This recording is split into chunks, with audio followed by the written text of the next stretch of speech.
అందరికీ నమస్తే. Welcome to సోనీస్ cooking world. ఈ రోజు అయితే రాయలసీమ స్పెషల్ ఉగ్గాని ఎలా చేసుకోవాలో చూపిస్తాను.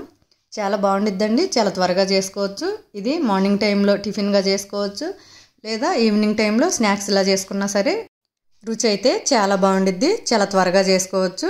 ఇది ఎలా చేసుకోవాలో చూద్దాం. దీనికోసం ముందుగా ఒక పెద్ద గిన్నెలో నీళ్లు తీసుకోవాలి. నేనైతే ముగ్గురికి చేస్తున్నాను. 1/2 కిలో బొరుగులు తీసుకున్నాను.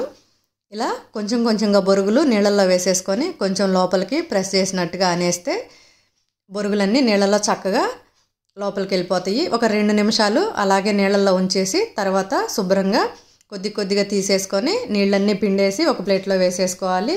ఎక్కువసేపు నీళ్ళల్లో ఉంచొద్దండి. అలా మళ్ళీ ఎక్కువసేపు ఉంచితే పిండితే మెత్తగా పేస్ట్ లాగా పిండిలాగా అయిపోతాయి. అందుకని 2 నిమిషాలు చాలు. ఇలాగే మిగిలిన బొరుగులన్నీ నీళ్ళల్లో వేసేసుకొని పిండేసుకొని చక్కగా తీసేసి ఒక ప్లేట్లో పెట్టేసుకోవాలి.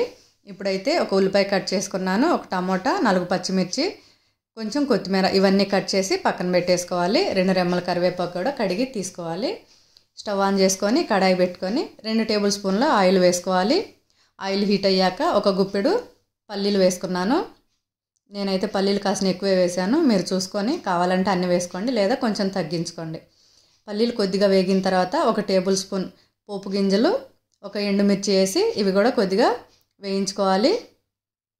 ఈ పోపు వేగిన తర్వాత కట్ చేసుకున్న ఉల్లిపాయ కూడా వేసేసుకొని కొద్దిగా ఉల్లిపాయ వేగిన తర్వాత కట్ చేసుకున్న పచ్చిమిర్చి, 2 రెమ్మల కరివేపాకు ఇదంతా వేసుకొని కలిపేసుకొని కొద్దిసేపు అయితే ఉల్లిపాయని వేయించుకోవాలి.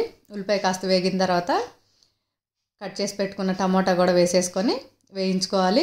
మరి గుజ్జులా రానవసరం లేదండి, కాస్త వేగితే చాలు. టమాటా కొద్దిగా వేగింది కదా. ఇప్పుడు కొద్దిగా పసుపు కూడా వేసేసుకొని అంతా ఒకసారి కలిపేసుకోవాలి. తర్వాత ముందుగా మనం తడిపి పెట్టుకున్న ఈ బొరుగులన్నీ వేసేసుకోవాలి. అంతా ఒకసారి కలిపేసుకోవాలి. రుచి అయితే చాలా బాగుండిద్దండి. చాలా త్వరగా చేసుకోవచ్చు. పిల్లలు కూడా చాలా ఇష్టపడతారు. కొద్దిగా మళ్ళీ పసుపు వేసేసుకోవాలి. ఇందాక ఆయిల్లో వేసింది సరిపోలేదు. రుచికి సరిపడా ఉప్పు వేసుకోవాలి. పప్పుల పొడి అండి, పుట్నాల పప్పు, ఎండు కొబ్బరి, జీలకర్ర, కారము, వెల్లుల్లి, కొద్దిగా నువ్వులు వేసి ఇవన్నీ కలిపి చేసుకున్న కారం పొడి ఇది. ఈ ఉగ్గానికి ఈ పొడి వేయటం వల్ల రుచి అనేది చాలా బాగుండిద్ది. ఇలా అంతా కలిపేసుకోవాలి. మనం వేసిన ఉప్పు కారం ఏదైనా సరిపోకపోతే చూసుకొని మళ్ళీ కొంచెం వేసేసుకొని కలుపుకున్నాక ఒక గుప్పెడు కొత్తిమీర అయితే వేసేసుకోండి. ఈ ఉగ్గానికి కొత్తిమీర ఫ్లేవర్ చాలా బాగుండిద్ది. కొత్తిమీర కూడా వేసి అంతా ఒకసారి కలుపుకున్న తర్వాత అరబద్ద నిమ్మరసాన్ని అయితే పిండుకోండి. మీరు ఇప్పుడైనా పిండుకోవచ్చు, లేదా ప్లేట్లో పెట్టుకొని తినేటప్పుడైనా పిండుకోవచ్చు అండి. ఎలా అయినా సరే మీకు ఎలా కావాలంటే అలా పిండుకోవచ్చు. అంతే అండి, రెడీ అయిపోయింది. స్టవ్ ఆఫ్ చేసుకొని ప్లేట్లో వేసేసుకొని మార్నింగ్ టైంలో అయితే ఓన్లీ బొరుగులు ఉప్మానే చేసేస్తాను, తినేస్తారు. అలానే ఈవినింగ్ టైంలో చేసే పని అయితే దీనికి కాంబినేషన్గా బజ్జీలు చేస్తాను. ప్లేట్లో ఉగ్గాని వేసుకొని 2-3 బజ్జీలు పెట్టుకొని కొంచెం ఆనియన్స్ వేసుకొని మధ్యలో లెమన్ పిండుకొని తింటుంటే రుచి అయితే అదిరిపోద్ది.